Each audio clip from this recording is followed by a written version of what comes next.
Damn, bro. I can explain. This is not how it usually is, okay? Like, I'm not obsessed with Coke. Well, now I am. But this is not how it used to be always. I've never been into carbonated drinks of any sort of like Coke or anything. But just recently something's happened to me. I don't know, my taste buds got elevated that I'm too into Coke. And I drink a can of Coke every single day, and it's mildly concerning at this point. Which now if I say like that my taste buds got elevated, it's such a little odd. So just 2 days ago, I think on Christmas actually, I was visiting a person, an older lady who happens to also have a child, the child is like 7 years old or something, and he kept begging his mom for having one more can of Coke, and she kept saying, oh, you just had one, kind of Coke, and you want it again. That made me realize kids that actually like Coke and they like the flavor of it.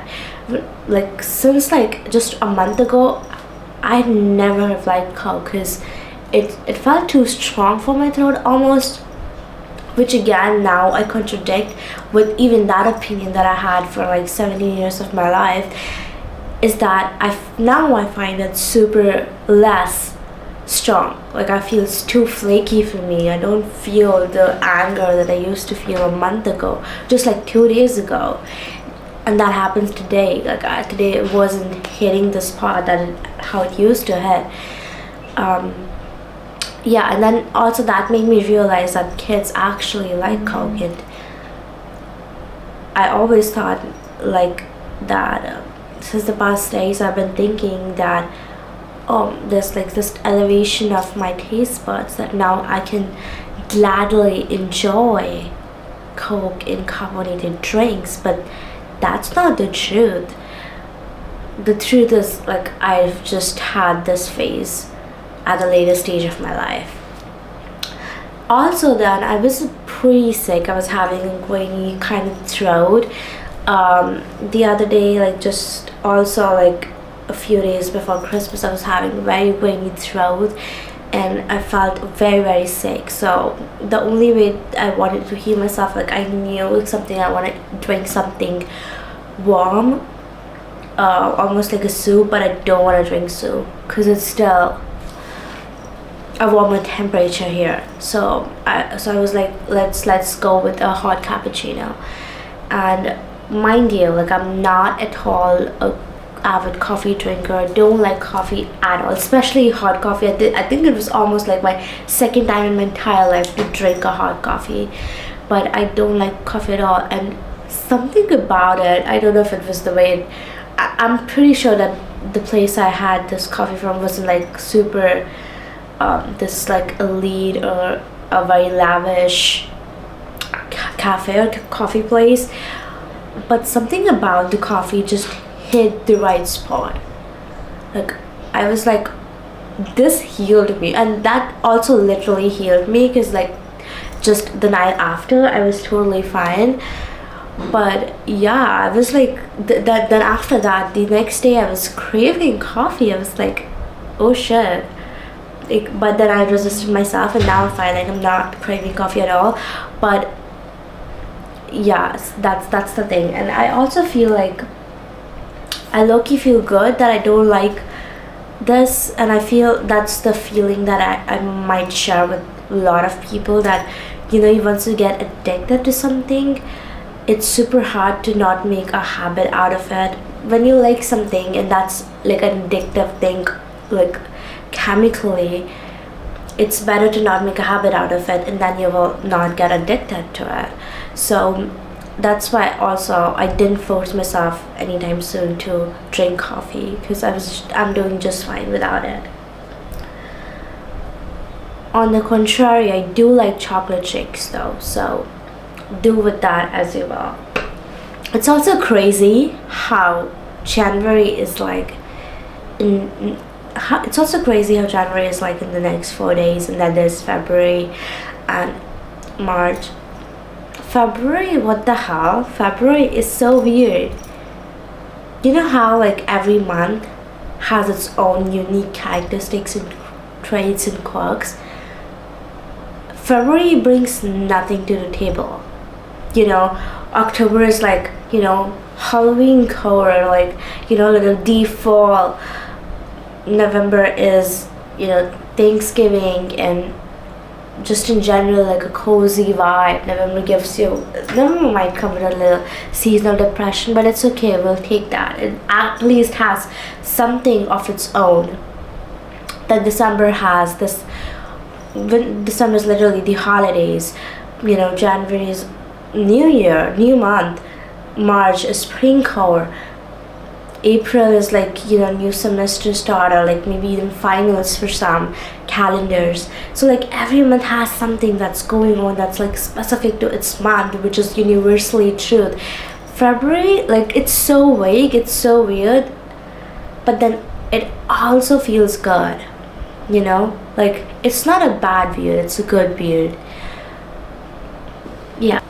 Also, I'm still kind of craving Coke, but I just get one can of Coke every single day.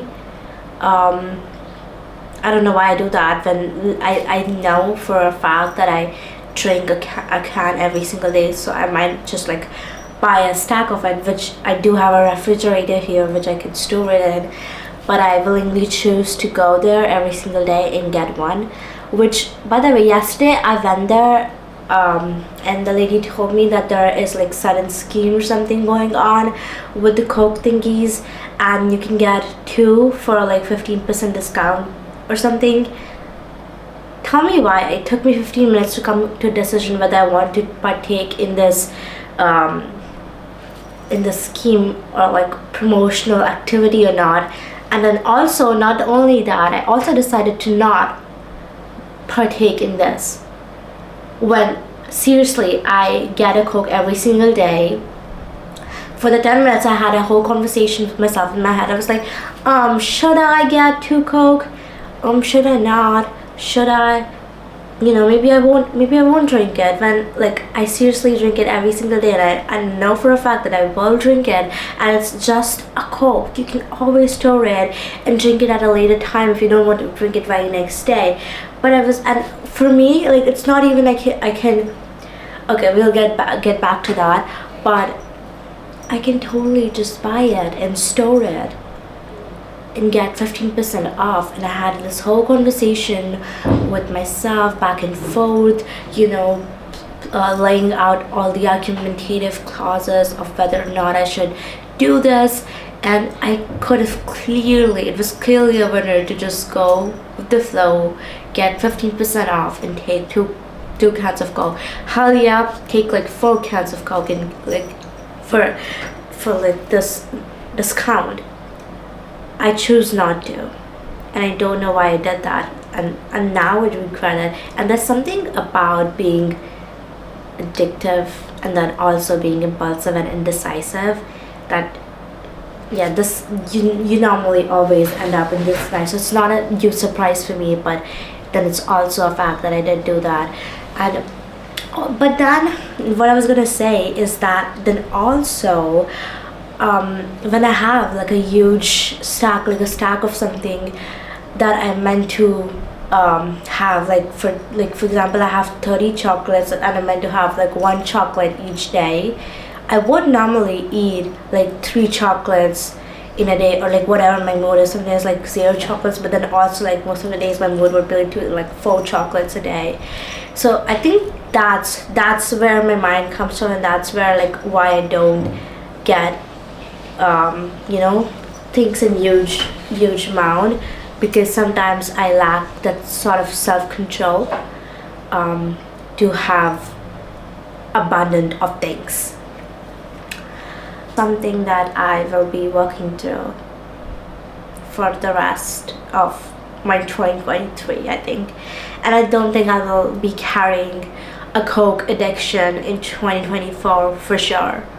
I'll keep you updated about that one. I don't know how that one goes. but I have this strong intuition that I'm gonna be addicted to coffee soon, that I'm gonna have my coffee phase really, really soon. And I'm not at all looking forward to it. I don't wanna be drinking coffee every single day. It's not my thing. It does not go with my vibe. Yeah, so I'm gonna stay. You know when you have this random urge of like doing things for the sake of this challenge that you create in your head as a human? I just had that right now, and I was thinking about it. I have this urge right now to just do a full circle in my room. If I don't do it, I'll just have a bad day tomorrow. That's just what my brain tells me, and I think that everyone feels that way. Please tell me you feel that way.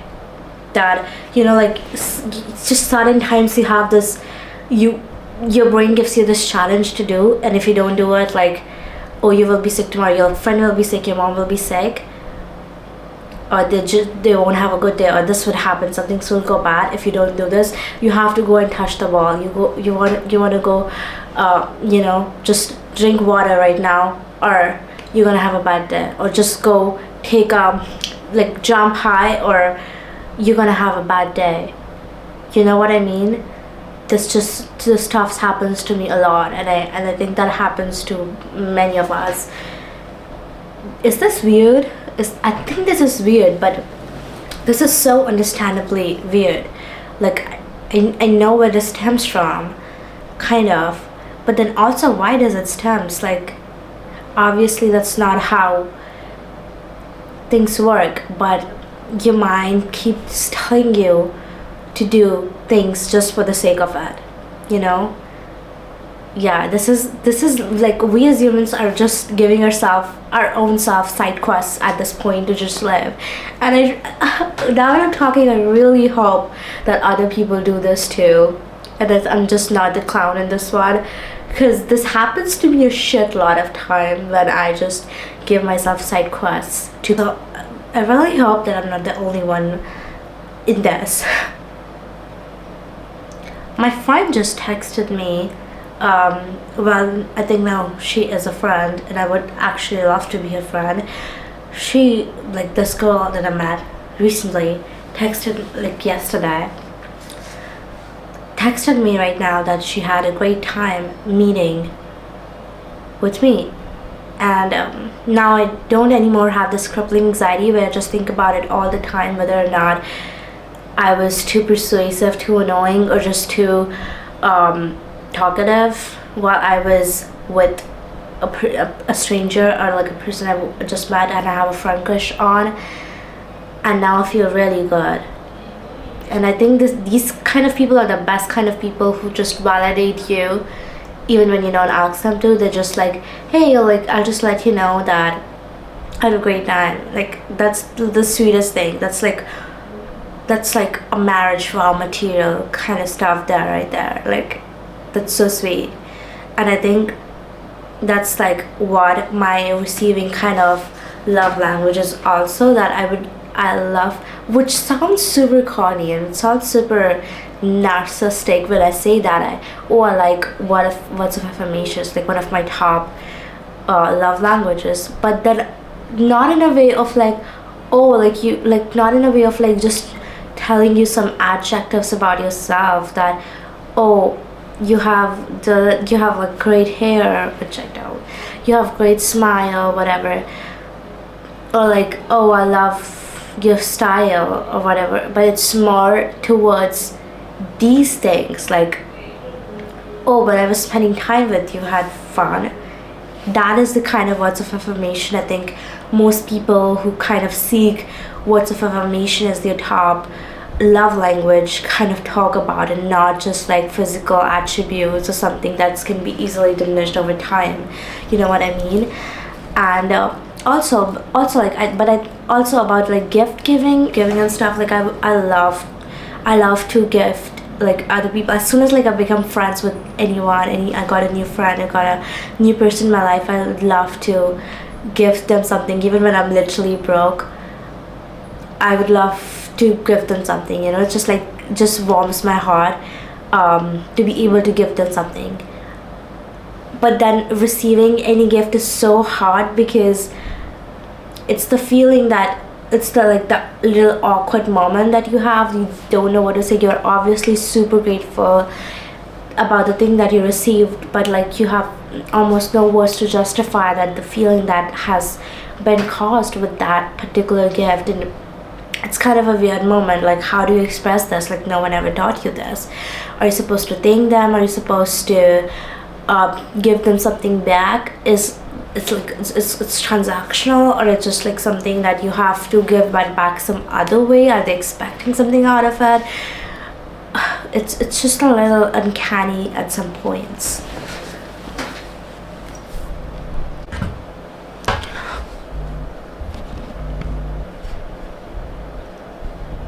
I'm sorry, my camera just died.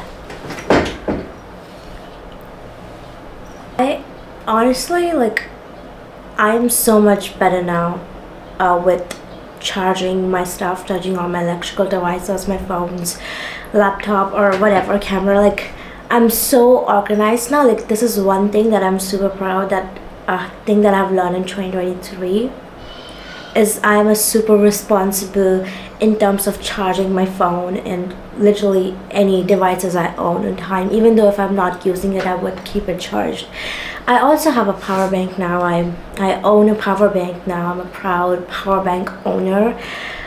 Yeah, I think that honestly that would be my best investment of 2023, would be my power bank. I have never had good relationship with power banks.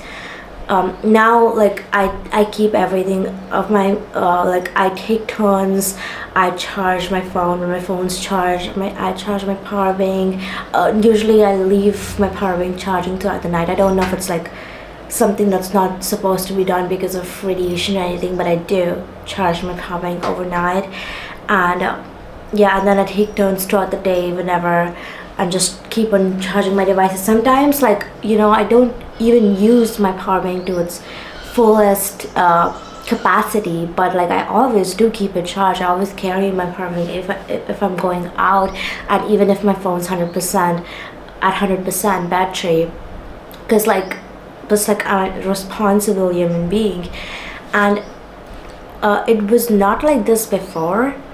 I have had a really weird relationship with power banks. I've never trusted power bank. Even when I was getting this power bank, I got this power bank like 2 months ago. It's the first power bank I own, and I have never believed in power banks. That's because I think it comes from this unresolved trauma of having many power banks at my home, but none of them used to be in a working condition. I don't know, like, my mom just bought a power bank 2 days ago and it just wasn't working. And this incident has happened a lot of times, multiple times. And my sister has a power bank which does not work. It's just there. So I've had this whole unresolved issue in my head going on, that are power banks even real? Like, do they even work? And it was only now that I had this epiphany. Oh my god, you see what I did there? I said the podcast's name. That's so cool. Yeah, that was like, okay. So it was only recently when I realized that power banks are actually good, and now they're like my best investment of 2023. So yeah, now my relationship with power banks is so much better. Like, all the trauma, all the past trauma is gone. By the way, do you know the Oxford Dictionary word of the year of 2023 is riz? Which is, okay, fair, understandable.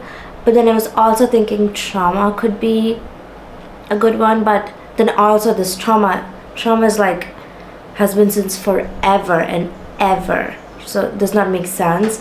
I know it has to be like the most hyped up word, which is not really, which was mostly undiscovered like beforehand.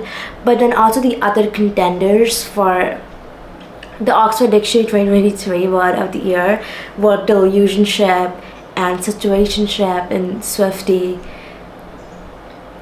which is so influenced by the pop culture and just in general, like the whole media consumerism, which is very interesting to look at. I do want to, like, I'm very, very interested to read more on this and to, like, dive up the facts of, like, how is it all connected, the influence of media to, like, going into literature, English, just like now my vocabulary to making it to history, you know what I mean?